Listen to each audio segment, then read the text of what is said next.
Yes, Megan. Whoa. Yeah, I'm going to leave that in there. No, you're not. Yeah, no, well. Please don't. I do this every time. Hello.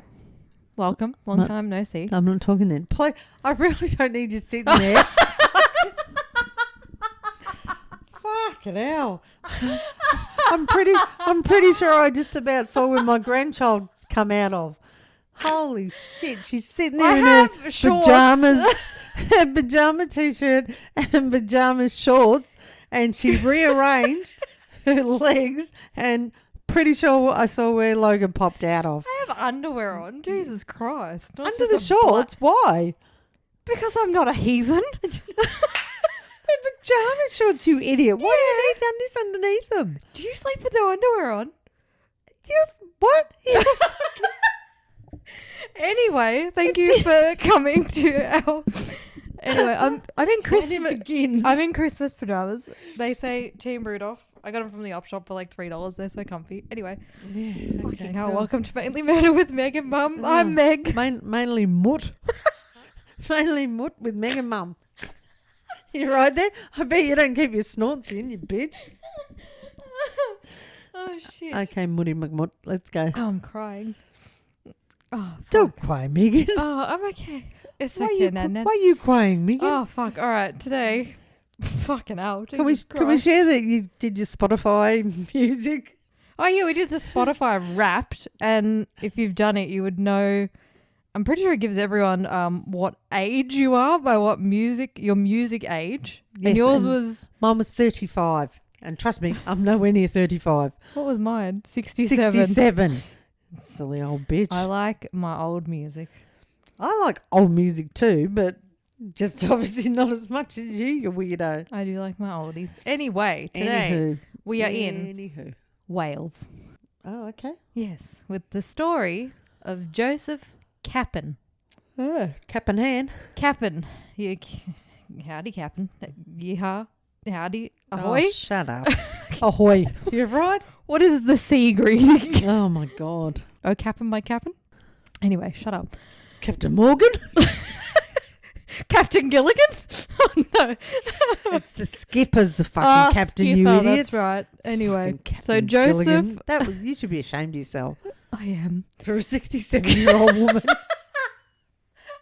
For a 67-year-old woman, you should be ashamed of yourself. I should know the Gilligan Kappen skipper.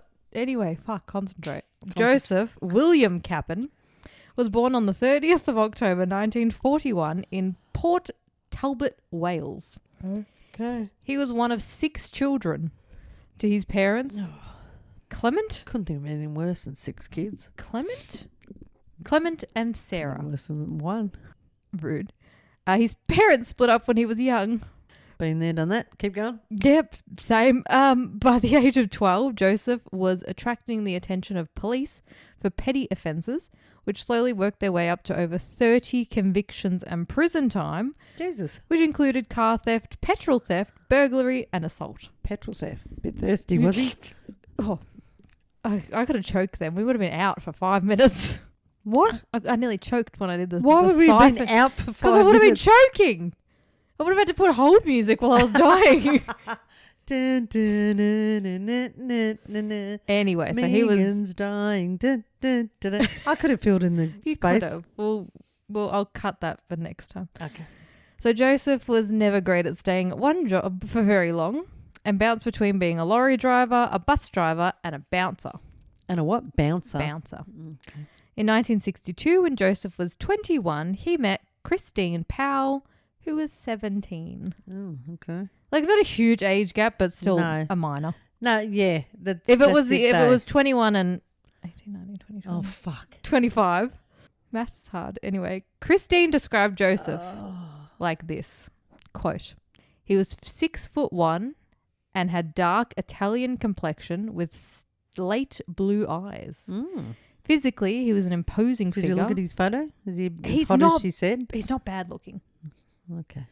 Physically, he was an imposing figure. Long before it was even fashionable, he worked out with dumbbells. Okay. He worked out with dumbbell. When he was like youngish, he wasn't like bad looking. He looks like Charlton Heston. Not Charlton Heston. Who's that actor? He didn't look great. He didn't. He aged Bronson. Something Bronson. He aged a little bit like milk, but that's okay. Please hold. Okay. Dun, dun, dun. What was Charles Bronson? Let me see. Oh, yeah. What's he in? He's an actor. Yeah, no shit. What was he in? He looks like him, don't you reckon? Yeah, a little bit. Maybe it's the mustache. A whole lot of old movies. Although you've been 67, Gilligan. you might know them. And unlike most of his impoverished contemporaries, he had wheels. He didn't have wheels for feet. He was like Flintstone, but opposite. Joe was my first boyfriend. I didn't know about sex, men, women, or anything. He was tender and affectionate. He was always obsessed with cars. There were always 5 cars in bits in the front garden. Oh, he was always doing them up. those houses. I'm sorry, It's but just too much. 1, fine. 5, no. Yeah, no. I hate when you drive past it. There's just shit everywhere. It just looks like a junkyard. Yeah, like the guy that used to live next door to us. 2 years later, in 1964, they got married. Yay! 10 days after their wedding, Joseph was off to prison for 3 years for burglary. Are you serious? 10 days. He was busy. Perfect marriage. Oh. Also during the same year, Joseph attempted to rape a 15-year-old schoolgirl in the housing estate that he and his new wife lived in. After he was out of jail or within the 10 days? You're right? Or within the 10 days they were married? During the same year. So I'm assuming before they got married. Oh, Because okay. 10 days after they got married, he was off to jail for 3 years. Yeah. Thankfully, the young girl was able to escape. After his release, the couple had a daughter and then a son. Oh, Both they'd be proud. conceived due to Joseph constantly raping his wife. Oh, yucky creep. Look, they're not great guys if we're talking about them. True, but we talk about a lot of people, so Yeah. If the case is based some are mainly around family, them. So, yeah. Oh, okay. Gotcha.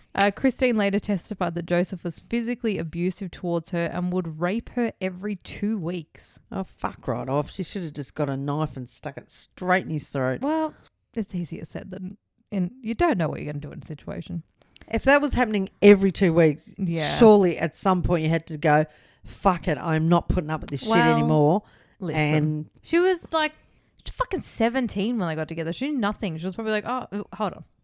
Christine later said in an interview, I thought it was natural for men to hit women. I thought all men were violent. He used to rape me every 2 weeks. It was against my will. I never wanted it.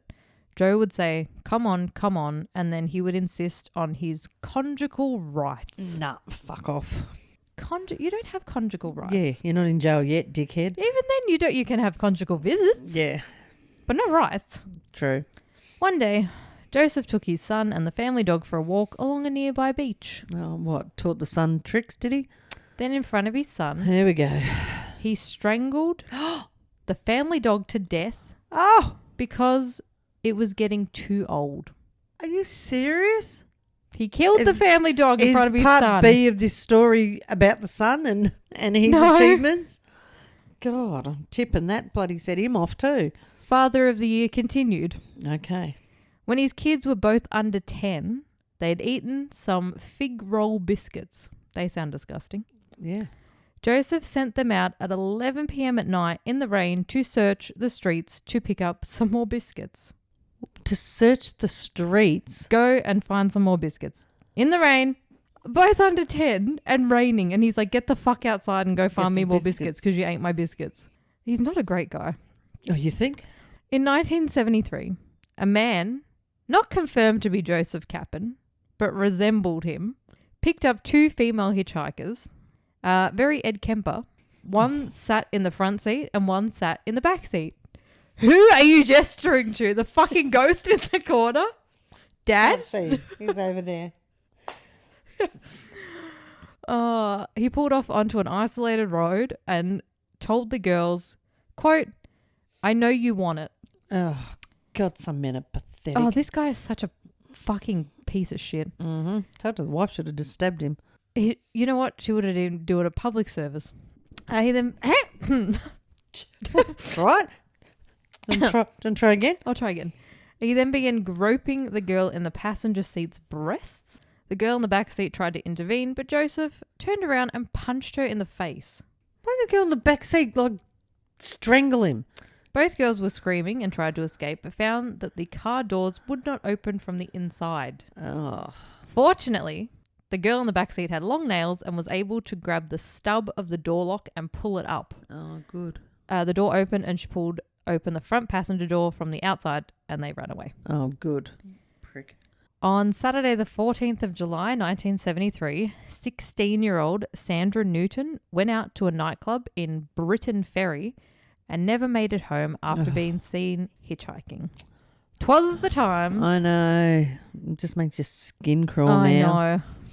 How easy As I prey said, they were. Now we order them. What? Now we order the Yeah, person that's to right. come. A stranger to come and get you. Good thinking, 99. 3 days later, her body was found in a rural location in Rural. Tonmore? More? M-T? Fuck. MT fuck. What the hell's that? It doesn't start with M, it starts with T, but I said M because I was looking at the M. Anyways, T-O-N, Ton, More, M-A-W-R. Okay. Tonmore. She had been raped and then strangled with her own skirt. Oh, At first, the police were suspicious of her boyfriend at the time. because they just had a fight. Well, yeah, and you kind of also start with the boyfriend and stuff. Her boyfriend was also married. Oh. Wasn't him, though. Well, I didn't think it'd be part of the fucking story if it was. 2 months later, on Sunday, the 16th of September, 1973, 16-year-olds Geraldine Hughes and Pauline Floyd were at the Top Rank nightclub in Swansea. I don't know why Swansea sounds familiar. Jimmy Barnes' brother was Swanee, wasn't it? No, I meant is it in Ted Lasso or something? It just sounded familiar. I doubt it. They weren't really in Wales, were they? Swansea. Anyway. Anyway. Once they'd finished their night, there were no buses running and taxis were too expensive for the girls. The pair worked in a sewing factory where they earned £16 a week, and a taxi at the time would have cost them £4. Wow. Yeah. So they decided to hitchhike home. Of course they did. The following morning, around 10 a.m., the two girls' bodies were found in... Both of them? Yeah. Landarcy Woodland, described as looking like out-of-place broken mannequins. Oh. They had been raped and strangled, and it appeared that one of the girls had attempted to escape her attacker. Pauline was found lying face down with her black platform boots sitting beside her. The killer had taken a 5-foot-long rope and wrapped it around her neck several times to strangle her. She had also been beaten about the head and her clothes were covered in blood. You would assume that the police would have thought it was more than one person. You'd think so with two. Because you can't hold two people at once. It's hard unless you've got a gun, yeah, I guess. exactly. Well, because Ed Kemper, he could do two at a time, but he had a gun. And he was also 6'9". Yeah, but you'd think if he was attacking one, the other one would be at a minimum, I'll go and get help and possibly save my own life because there's nothing I can do for you here. Yeah, exactly. You see that a lot but yeah, with one, you'd think one would get away. But again, he was I think in his 30s by this time, and these girls were 16. Yeah. I don't know. But still, you think 1 against 2, there'd be... Anyway. We also don't know what happened. Said, you'd assume the police would have assumed it was more than one person initially. You'd think so.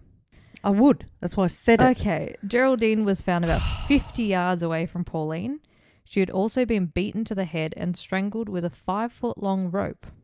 More than 150 detectives were assembled, and this was the biggest murder in Welsh history at the time. The killer was given the nickname the Saturday Night Strangler. It's a pretty cool nickname. Oh, yeah, okay. It's like Saturday Night Fever. It just makes me think of John Travolta murdering people. What? The police also created posters that read... Oh, fuck, this will be stupid. Danger. Oh. Thumbing for lifts has led to murder. Don't. Wow. Hope they paid a fucking analyst or something to put that together. I will. PR company. I do have a photo for the Instagram. But we need a sign to encourage people not to Hitchhike. We have a budget. We can only have so many words. Yeah. Danger. Danger, Will Robinson. Police had established that the girls had last been seen getting into a white Austin 1100, 11th at the 100, 11. It's a car. I don't know what it is. The Austin 1100 had also been seen, quote, seen in the area, quote, going like the clappers. Oh, going like the clappers, was she, You'd mate? think you'd want to be a bit inconspicuous when you're going to no, he's on the murder. run. He's murdered. So No, before they were... Oh, before he picked him up, he was going he like made the clappers. himself obvious. Right. On the 3-year anniversary of Geraldine and Pauline's murder, Geraldine's mum, led a protest outside of the sewing factory that they worked at. They'd handmade signs that read, "Bring back hangings." That's a better sign than fucking hitchhike, don't. Yeah, exactly. They also had a petition with about 9,000 signatures. To bring back hanging. Jean said, quote, "I can't accept what happened to Geraldine. It has left me very bitter. If they ever catch the person responsible, they should hang him. I want him to feel a rope around his neck like the girls felt." Yeah, fair call. Fair enough. Thousands of suspects were considered by police. There was an ongoing fair, and the Port Talbot Steelworks employed about 13,000 men. Was this dude one of them? Did he work there? I can't remember. I vaguely want to say yes. No, he couldn't hold down a job. He was a bouncer. Oh, yeah. The list of men who owned a Austin 1100 or 1100 at the time was about 10,000. Must have been a very common car in Wales. Yeah. But they did their very best. Like a Tesla now. Yeah, they had a Tesla. Every Great. second freaking car, it's like, oh shit, another Tesla, who cares? But apparently they managed to contact and question every driver. Bullshit, 10,000 of them. Every source said that they spoke to all the owners of the cars. Wow. On this list... I'm going to have a pneumonia with this air conditioner on, by the way. Do you want me to turn it off? Yeah. Oh, okay. Or down, or up, or whatever you got to do to make it a bit warmer in here. It's freezing. So, try to sit down without flashing you again. Please. Heaven to Betsy. On this list was Joseph Kappen. When the police arrived at his house, they found that his Austin 1100 was on blocks and the wheels... 1,100. It's what am I meant to say? 1,100? That sounds better. 1,100. It sounds better than 1,000. He's also 1,100. 1100 10101. Anyway, it was on blocks and the wheels had been removed. Oh, that was handy. Joseph told police that it couldn't have been him that committed the murders as Clearly. his car was not roadworthy. Oh, there you go. Because it doesn't take, 20 minutes to put your car on blocks? Take the wheels off. He was a car dude. I'd like to time you doing that. He was a car dude. I'm not saying I would take 20 minutes. He was into cars. You wouldn't even be able to get the fucking tyre off. I've changed a tyre before, thank you. When? On my ex's car. We changed his tyres and he showed me how to change a tyre. And I changed like 2 of his tyres. Right, okay. Anywho. Very coincidental, given that the newspaper had just released that the police had a cast of the killer's tyre tracks from the murder scene. So he got rid of the tyres, didn't just take them off, he got rid of them. I don't know if he got rid of them, but his car no longer had tyres. Right, well that made it a bit harder for them to track down, didn't it? Also, if police logbooks of random stops and check operations in the week before the killing, Joseph and his car were logged as being on the road. Ooh. No one in the police team made the connection and without... Hang on, what do you mean logged? As in like E-tag or something like that? Yeah, like a 70s version of that. They're like... Yeah, something that tracks... His car was on the cars, fucking road. Yeah, that could prove it was on the road. But no one made the connection and without computerized cross-referencing, his lie went unnoticed. He also claimed that he was at the local fair on the night of the murders, which his wife, Christine, falsely backed up. Stupid woman. Sadly, the police didn't really... Sorry to any of her family members, but that shits me when they do it. Like, I know she was probably scared. Yeah, she was probably shit scared whatever, of him. but like, God, you don't help. Ditch him up. Get rid of him. Bang. Or it could go pear-shaped and she could be the next victim. Oh, whatevs. Sadly, the police didn't really have a lot to go on, and in 1974, the case went cold.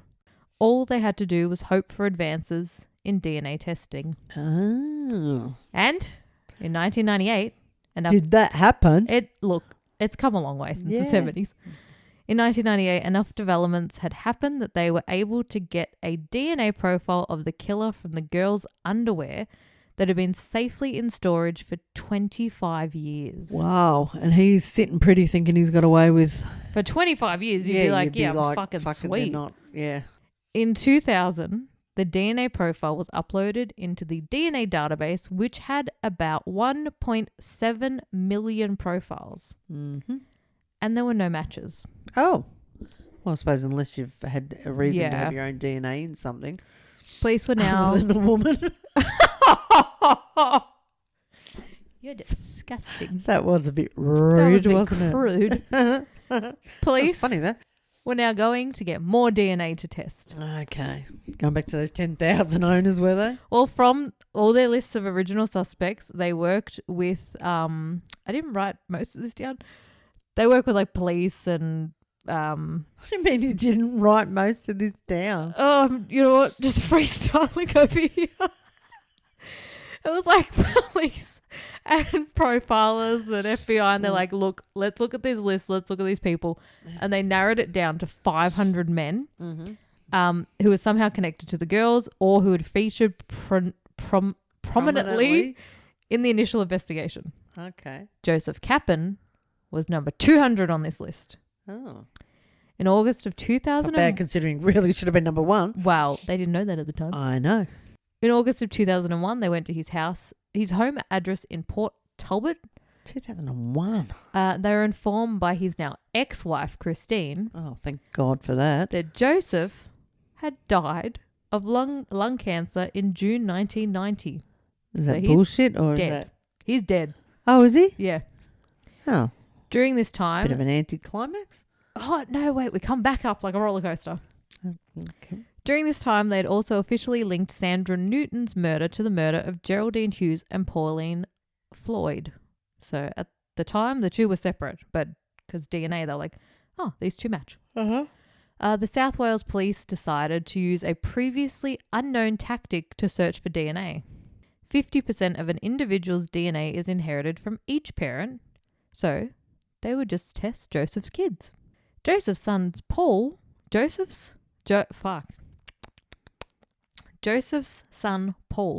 already had his DNA on police file after a car theft. Oh, of course he Like did. father, like son. God almighty, yeah. Paul's profile showed a distinctive similarity to the killer's, prompting police to make his deceased father, Joseph Kappen, the prime suspect. In 2002, Joseph's body was exhumed from Goytre, Goytre, Goytre Oh, yeah, I would have probably said Goytre Goy. Cemetery. It was said by witnesses that a sudden thunderstorm passed over as soon as the exhumation process started. Oh, of course. Detective Chief Inspector Paul Bethel said, quote, so this is the cop saying this, "The heavens opened and thunder and lightning started, the like of which I'd never seen. It was literally at the moment we came across the coffin of Kappen. There was a tremendous sense of foreboding. Is this evil being uncovered? How fucking creepy would that be?" Dun, dun, dun. Lightning. Joseph's DNA was a perfect match. Ooh. Detective Chief Super Phillips. I feel like there should have been like an superintendent.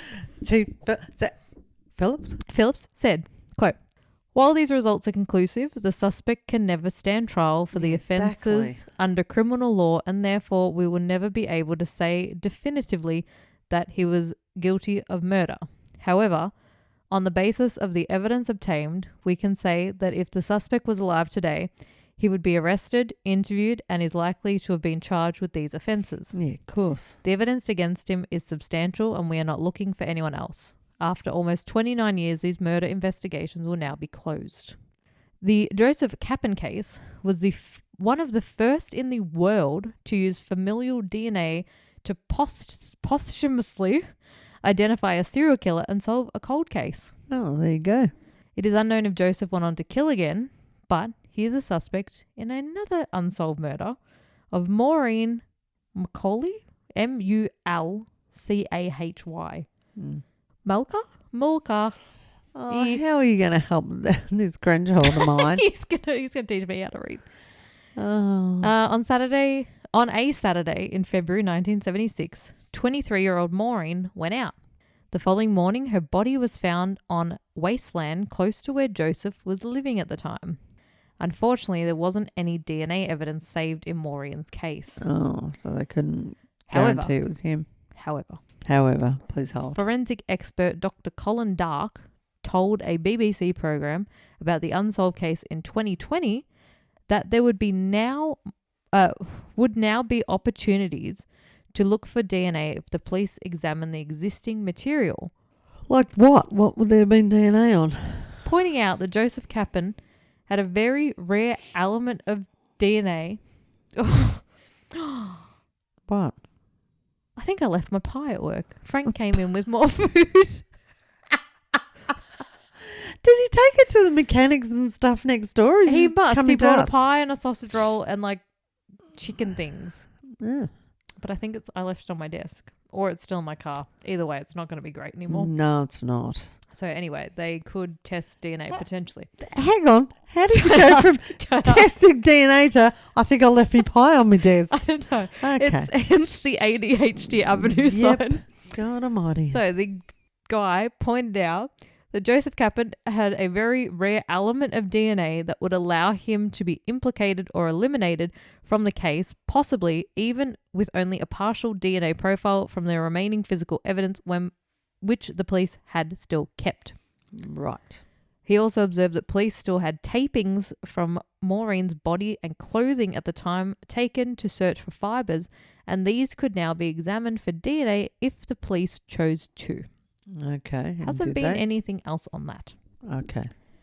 But one of the main suspects that was in this case that got brought up in a lot of sources was that possibly the girls were murdered by Fred West.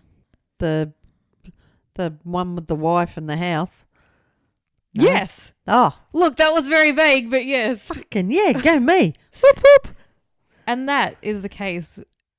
If you join us on Patreon, we'll be covering on Thursday the case of Rosemary and Fred West. Okay. And that was the case of Joseph Kappen.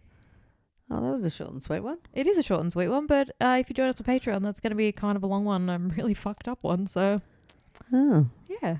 Well, there you go. But how cool is that? They got him by fucking exhuming his body and testing his son's DNA. Well. And I like ones where, look, no murder is great, but it's really cool when it's like that, where it's like 25 years and there's been nothing. And then all of a sudden it's like, yeah, we've got the killer. Yes, he's dead, but his DNA did. Yeah. And he died of lung cancer. He would have suffered a little bit. Yeah. If we're lucky. But yeah, ones like that where it's like, wow, nearly 30 that was like years an later. Episode on NCIS. Sure. Because NCIS have got the pre-show now from before when Gibbs was a probie. And that was what the story in one week was a thing that happened when he was a probie. And then it cuts to the current season of the NCIS. Yeah. And there was this guy was trying to find this and whatever. And it ended up being the baby that was born to someone.